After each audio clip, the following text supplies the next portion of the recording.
NBC News, London. And that does it for us tonight. That's Nightly News for this Friday. I'm Tom Llamas. Thanks so much for watching tonight. And always, we're here for you. Good night.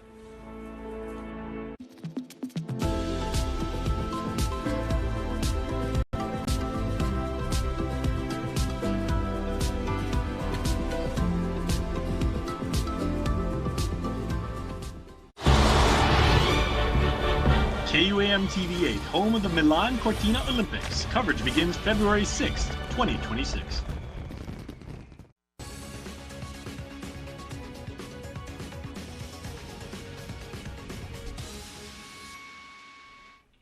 Half a day, I'm Mitsuki Hirayama. You're watching KUAM News Weekend Edition. Thanks for joining us.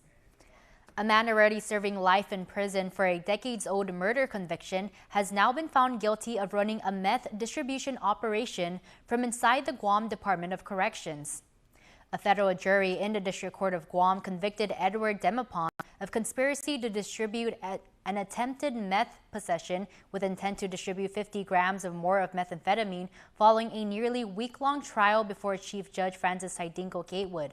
Prosecutors say Demapon coordinated the drug operation from its DLC cell using a contraband cell phone, directing co-conspirators on the outside to pick up and move drug packages and send proceeds between Guam and Houston, Texas. The investigation was launched by the Drug Enforcement Administration in 2024 after suspicious drug shipments were uncovered. Demapon has been incarcerated since 1995 for the aggravated murder of Young Hee Choi, a case that went unsolved for years. He is now awaiting sentencing in the meth case, while also facing additional federal charges involving alleged fentanyl distribution and conspiracy with a correctional officer. That separate trial is set for January of next year. Well, good deed turned dangerous in Manilao after a woman who stopped to help what she believed was a stranded motorist was allegedly robbed and assaulted. Tonight, 2 men are behind bars and Guam police have arrested 45-year-old Eric Kenya Flores, who was the subject of a wanted person flyer, and 31-year-old Jenner Selbar Nigraibuch.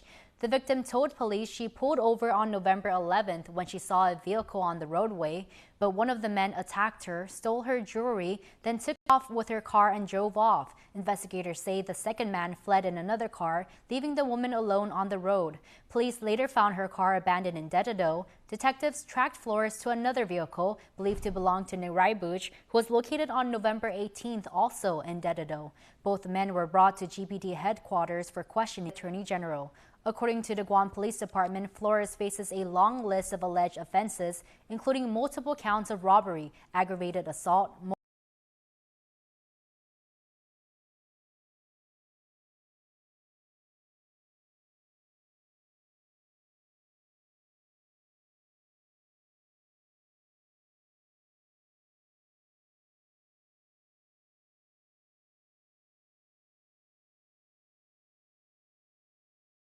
and other charges. Police say forces have been generated in connection and federal funding and investment in the safety and future of our island. As Acting Fire Chief Joyce Nicholas put it, this achievement reflects what happens when initiative meets teamwork. Our personnel saw an opportunity, took action, and delivered results that will benefit the entire island.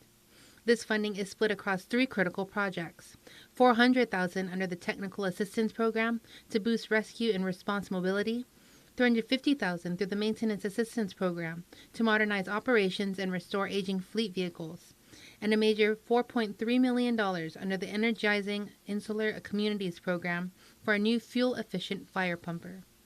Collectively, these projects aim to fix long-standing fleet issues, upgrade GFD's maintenance facility, and place new life-saving equipment directly into the hands of our first responders. At the center of this achievement, Firefighter 1 Jose J. Sinicolas, whose initiative and persistence sparked the entire process. It was all about right place, right time, and right uniform, with Miss Amanda Blas being the Guam field representative for the Office of Insular Affairs, also serving in the Guam Army National Guard. It was at annual training that we had discussions about an upcoming grant cycle. So that's what really initiated this process. Sinicolas says these grants were intentionally chosen to address GFD's most pressing needs. We decided on those grants because they aligned with our department's priorities. Each program offered funding for critical assets that we could procure. The deadline was tight, but Sinicolas says the motivation was simple: the community. The community calls on us in their worst times, and they expect us to be at our best. And that starts with us as the first responders, but also extends to our apparatus and equipment. So knowing that we have the opportunity to secure funding to strengthen our response capability, that's what really pushed me through. He also thanked his leadership team for their trust. I would just like to say thank you to Battalion Chief Brandon Sana, as well as Fire Captain Jared Leon Guerrero. Their trust and confidence in me really enabled me to pursue these grants. I also like to thank Miss Amanda Blas, who was instrumental throughout this application process. It was a true result of collaboration that these grants were able to be awarded and ultimately. When St. Nicholas learned the funding was approved, the emotion was real. It was an overwhelming feeling of excitement and relief, knowing the impact that these grants would have on the island and the community. However, now our focus shifts on the next steps to materializing these projects. And for the department, the impact can't be overstated. It's really exciting for our department, right? Getting $5 million worth of equipment and putting it in the hands of first responders, really bolsters the morale of the department as a whole. A record-setting federal investment, a major win for Guam safety. Jonagan Charfris, KUAM News. In any profession, there's a direct link between the resources your employer provides you with and how well you do your job. And this is even more important for military personnel and the officer in charge of making sure local sailors are being taken care of so they can take care of our island toward the facilities at Naval Base Guam. Jason Solis has more from Sumai. There is no island to me more important than Guam. And so therefore, it's nothing more important to me than have a great relationship with the local community here. The highest ranking officer in the United States Navy, Chief of Naval Operations Admiral Daryl Cottle, spent time walking the halls and visiting living quarters at several barracks at Naval Base Guam.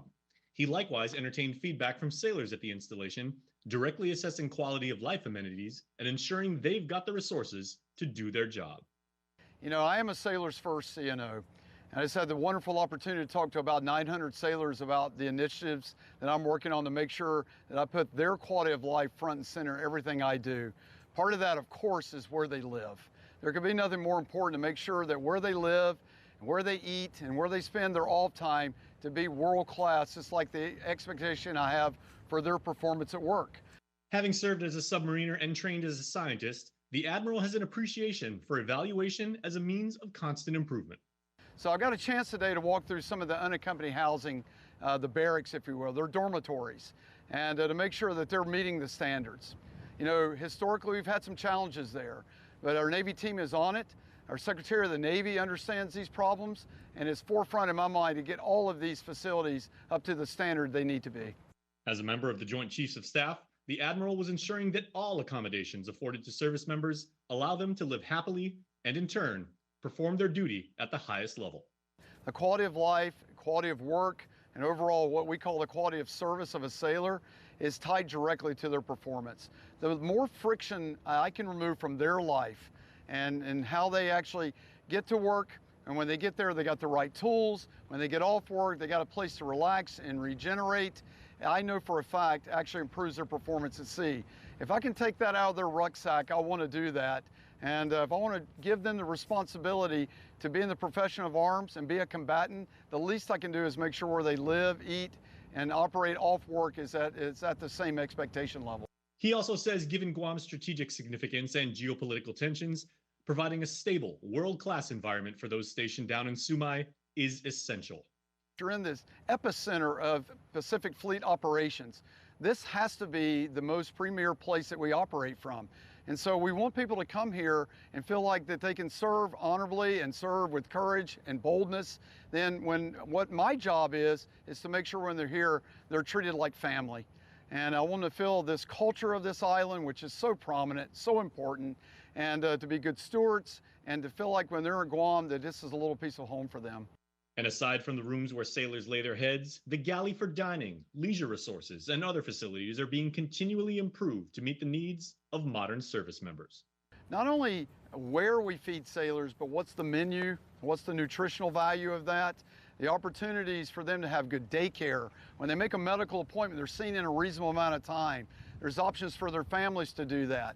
How we get them back and forth from the United States is extremely important to me. He additionally sees long-term merit in maintaining Guam's reputation as a top-shelf duty station. The Navy has a responsibility to meet that standard. And that has to do with the occupancy, the kitchenette, the bathroom, the common areas, the cleanliness, no mold, no mildew, the HVAC system's working. Those standards are clearly defined, and so that's my expectation. As a parent though, I think, the more subjective thing is, would I want my daughter or my son to come into this and actually want to live here? And if the answer to that is yes, then I think I'm hitting the mark. As Thanksgiving approaches and shoppers check off their holiday lists, artificial intelligence is emerging as a new tool to help with meal planning and grocery shopping. However, some prefer to stick with traditional methods. Holiday shopping, meal planning, Christmas lists, AI could be another thing you could put into your basket. I'm Megan Abundis in Raytown. We're talking shoppers' habits. I shop early for everything that is not perishable. As shoppers search the aisles, it's probably going to be about 20 of us. They're checking their lists. Turkey, dressing, gravy, potatoes. Sweet potatoes, macaroni and cheese. Jamie Roden asks shoppers to consider their Walmart app's AI Sparky in their plans. Can you give me the ingredients to a hash brown casserole on a $20 budget? It rolls out ingredients, a list, and you can buy it on the spot. Chris Kovac with KCAI Club uses AI for specific meal plans. We actually do that in our own family to make sure that everyone's happy. Chris's advice? If you've never used AI before, you can say, my goal is to save money in groceries. Like, how would I do that? How would I use the AI tool? AI will send follow-up questions and then give step-by-step instructions. But how does it weigh against tradition? I know how to incorporate what I need and plan. So I won't use AI. No, I don't need that. I know what I need. I don't need an app. I don't want to start relying on that too soon. Another AI tool called Perplexity compares prices side by side. 10 different grocery stores, and it would give us the price of that turkey in real time. He says it's a way to skip looking through paper ads. But Sherry's advice: keep it simple and relax, because that's what Thanksgiving is for. Giving thanks for what we do have, not about what we don't have. Well, Guam's Medicaid program is getting national recognition for a major step forward in healthcare modernization. The National Association of Medicaid Directors has awarded the Guam Department of Public Health and Social Services its 2025 Spotlight Award for innovative collaboration to upgrade the territory's Medicaid IT system. The honor highlights Guam's partnership with West Virginia and the U.S. Virgin Islands, a team effort that secured more than $39 million in federal funding and launched a new pharmacy benefit management system, thus improving access to critical medications for over 43,000 Medicaid beneficiaries. Officials say the modernization reduces delays, cuts administrative costs, strengthens fraud detection, and streamlines claim processing, all while improving patient care. Public Health Director Teresa Arreola calls the initiative a transformational shift that delivers faster, more reliable care, especially during emergencies and times of crises. The award was presented at the conference in Washington, D.C., where Guam leaders also joined a national panel discussing how cross-state collaboration is shaping the future of Medicaid systems across the country. Will take part in the KUAM Care Force Giving Tuesday project to help those going through rough times lately. The KUAM Care Force will be at Kmart every Tuesday in November from 12 p.m. to 2 p.m., collecting your donations from non-perishable food items, baby items, toys, and more to help our less fortunate. It's all part of preparing for Giving Tuesday in about a month, next month in December, to swing by on Tuesday and help us be there for our neighbors in need. We'll be at Kmart again every Tuesday with a goal to help all 19 villages. And to those Guamanians of all ages who give in anyway, thank you. Rest assured, your generosity is going to make a difference. And if you stop by KUAM's R&B Brunch the 3rd on November 29th at 3 Squares from 11 a.m. to 2 p.m. and donate a brand new toy or non-perishable food item, you will receive a special holiday ornament.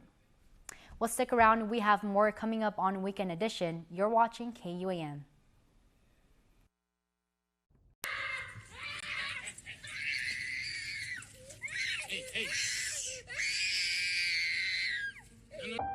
Sometimes parenting can be hard. What should I be doing? The Guam Early Learning Council includes partners who can provide you with early childhood services and supports. We are here to assist. For resources and information, simply call 311 Monday through Friday from 8 a.m. to 5 p.m., excluding holidays. Early connection can change everything.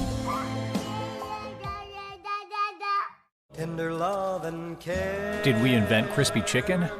Nah, we just put it where it belongs, inside burritos and tacos, obviously. Extra saucy. 2 strips, huh? Look at that. Overachieving? Sure. Did you ask for it?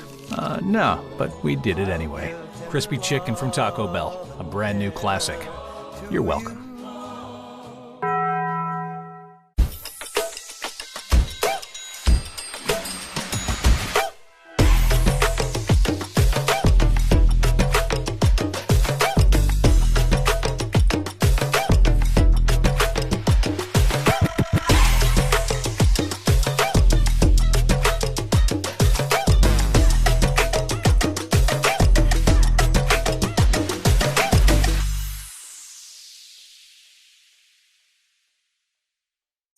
Hello everyone, half a day. This is Janice Carrasco with KUAM News. I'm here today at the sanctuary where we're going to find out the services that are being provided by the sanctuary, what programs are being offered for our youth and our families. And we're here today with our friend Stephanie. How are you today? I'm good. How are you doing? Good. We're here today. So wanting to walk over to the shelters and see what are the services that are being offered here for our youth and families, like I was saying. And I know that it's been 54 years of services, correct? Yes. And how long have you been here? I've been here since 2005. Oh, wow. So you know it. You're the person, you're the go-to person, correct, guys? Pretty much, yeah. Awesome. So we're going to be walking in. Can you explain to us what building we're walking into? So this shelter is actually our COVID emergency shelter. This houses youth ages 12 to 17 years old. And again, it's for emergency basis. We do work with Department of Youth Affairs, Child Protective Services, and also a couple of community referrals. So this area here is where we welcome the kids. This is our staff. This is the residential supervisors. And then we also have some residential assistants that are here that monitor the facility 24 hours, 7 days a week. Gotcha. Yeah. For those that do not know the mission, what is the mission for the sanctuary? So our mission is helping youth and families help themselves. Wonderful. Can anybody come here, or is it just anybody that's having that needs that support, from young to older generations? So for this program specifically would be for at-risk youth who are age 12 to 17 years old, who could be homeless, abused, victims of crime, and simply just really needing a safe space, maybe even a little of a timeout from, their home front, and just being able to try to get the skills that they need. Gotcha. Is there, so in regards to, let's say, for example, if a child or a kid or an adolescent comes in and they're kind of nervous about coming in here, how do you guys help them feel safe? So through our 24-hour crisis hotline, a youth who is in need of help, they can actually contact our crisis hotline. What we do is we screen the youth to see if they do qualify for services, and if they do meet the service criteria for this program, we do an intake process or admissions process into the program, and a part of that is we do a meet and greet. We go over safety, we go over the reason they're here, and how our staff are able to help by providing life skills and living skills. We try to keep everything as normal as possible for the kids. We try to keep, their overall mental well-being a priority. Health and safety is another priority. We ensure too that the kids are in school. So all of our kids attend public school. That is one of Sanctuary's top priorities, ensuring that education is present for the kids. Wonderful. I love that. In this area, tell me what goes along in this area. Is this? So this right now, as we walked in the first side, that's actually the female side. So it is, because it's co-ed, it's both male and female living quarters. This area right here is our library room. The kids are able to do their studies there. We do have a computer desktop set up for them where they're able to do research and, again, utilize that for homework purposes. Another thing is it's a safe space for them to learn. And as you know, we're going old school, so we still have books. You can see, right, versus e-books, but you don't see that anymore, guys. It's on the computer. Yeah, so they've got the books. We also have each room that is assigned to a specific client, and each room can hold up to 2 kids. With the last room, we're able to hold up to 3 kids. So this shelter alone can actually hold a total of 18 kids, which is 9 males and 9 females. I like that because they have more one-on-one versus in a bigger classroom. Yeah. So they do get that extra attention. Yes. I love that. And I love the fact that, you know, the staff, they're very, very active with the kids. We do a lot of recreational therapy. We're able to take them out to the park. You know, and the thing is we want to give that normalcy for the kids, right? I mean, teenagers are teenagers, right?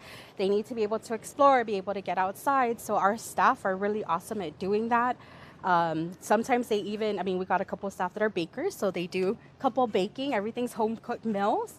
And the kids love it. So that, you know, that's one of the biggest things, like I mentioned earlier, about life skills and living skills. Is it baking time now? Closely. Usually this shelter smells really, really good when it comes to that. We might be lucky, guys. Yeah.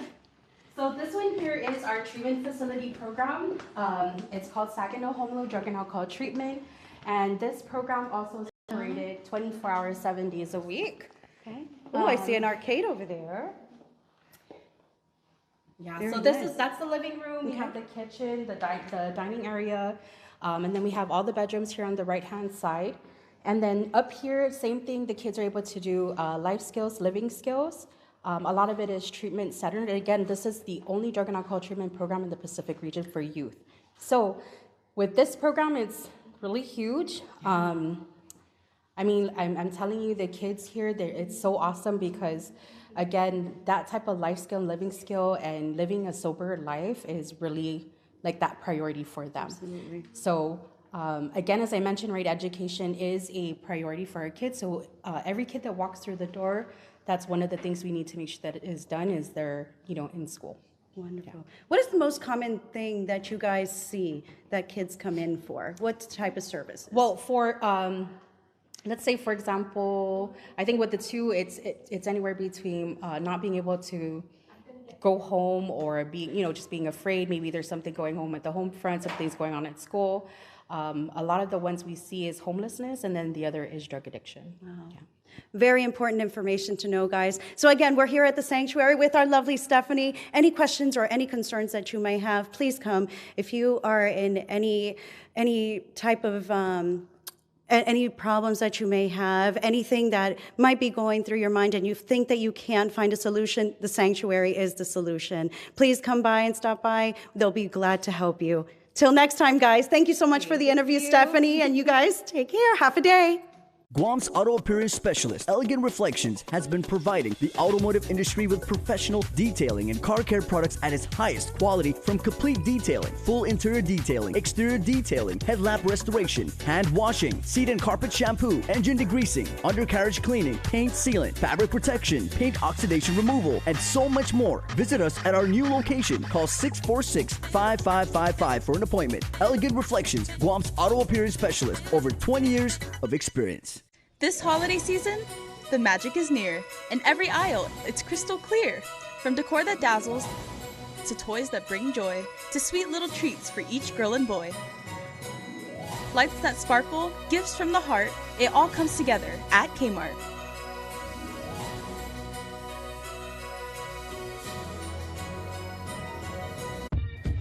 Beyond the Game is presented by Gatorade.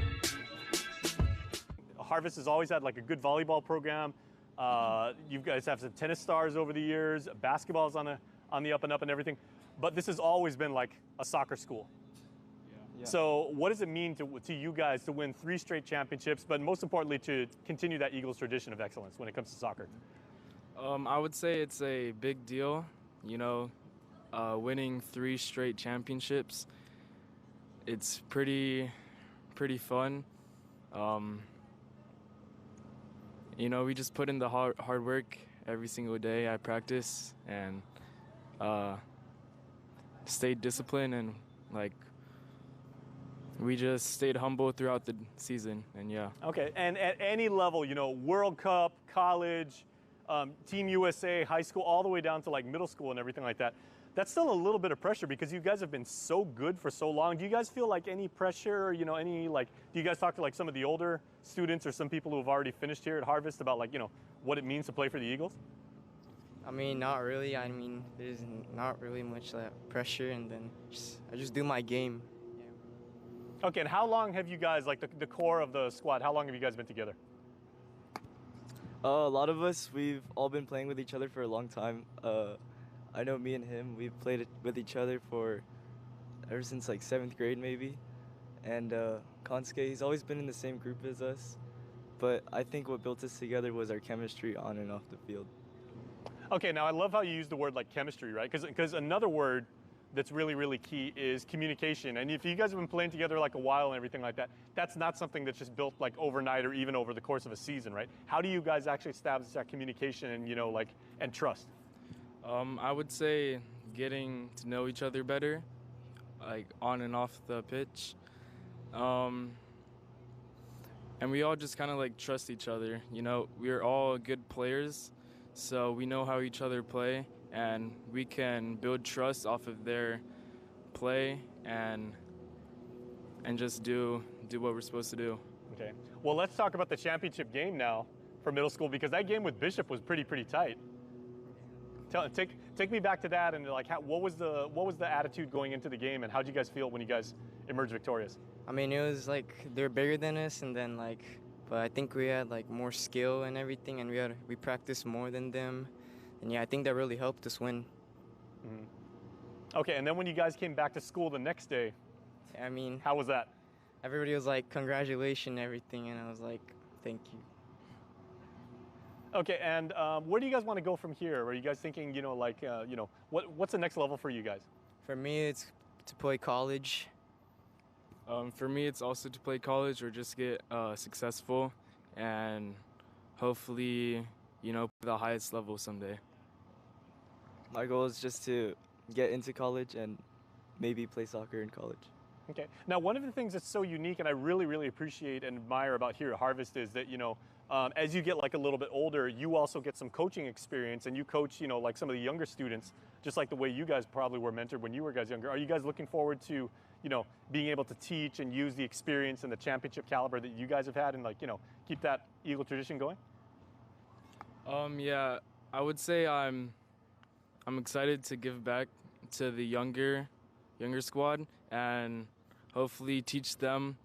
Okay, now let's talk about like your training, right, and your workouts and your practices here and everything. A lot of like championship teams will say, you know, we practice it at game speed, and you know we only know one speed, and we actually work harder in practice than we do in the games, and then the games will, you know, like be real natural. How do you guys like practice, and what's the tempo when you guys train? Our coach in middle school, Coach Earl, he's definitely like put us up to a higher standard. In practice, we would always train the way we play in the game. If we're either playing around or something like that, we get in trouble, so I think we're very disciplined in training. Okay, and then final question, boys, because, you know, like, it's so cliche in sports, but they say, you know, like the hardest thing to do than to win a championship is to win the next one. So if you guys are gonna, you know, at the middle school level, make it 4 in a row and everything, what do you guys have to do as a team and as a soccer community here at Harvest, you know, to really get that done and win 4 in a row? I would say keep the intensity the same way it's been throughout the years, and just keep playing how also, like, throughout the years, same way we won the championship. And I would just say keep everything the same, you know, stay disciplined, and yeah. Okay. Beyond the Game is presented by Gatorade.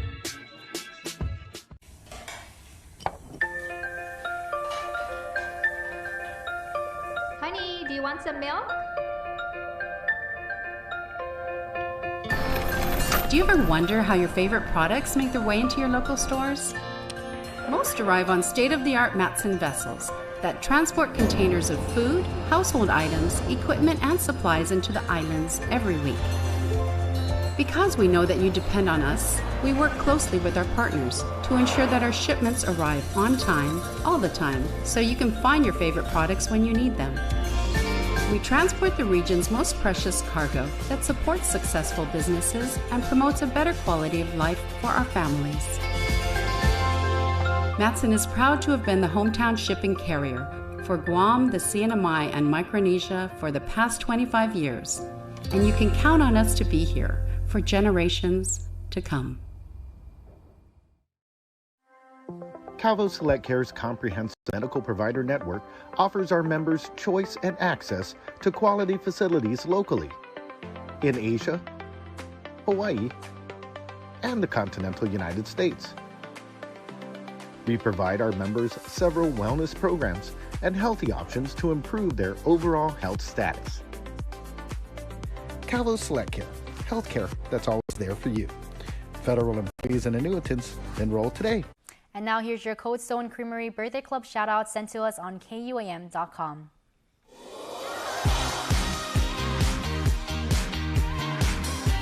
On Sunday, we got some wonderful birthday celebrants. So Miami Robago, this is the one she's been waiting for, the Big 10. Happy birthday to the youngest of the pack, and your family says we love you so much, Emmy. Hey, I know your parents. We all went to UOG together. They're wonderful, wonderful people, and you are the spitting image of both mom and dad, and your family is wonderful, and we hope you have an amazing, amazing birthday, Emmy.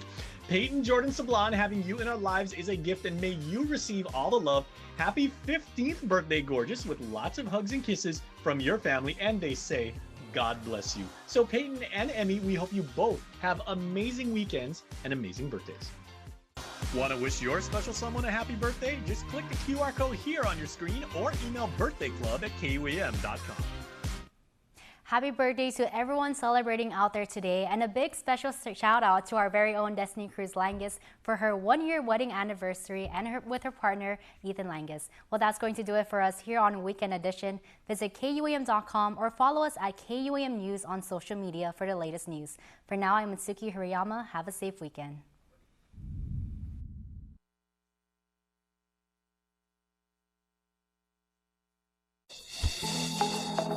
The One Micronesia Show is brought to you by American Music, located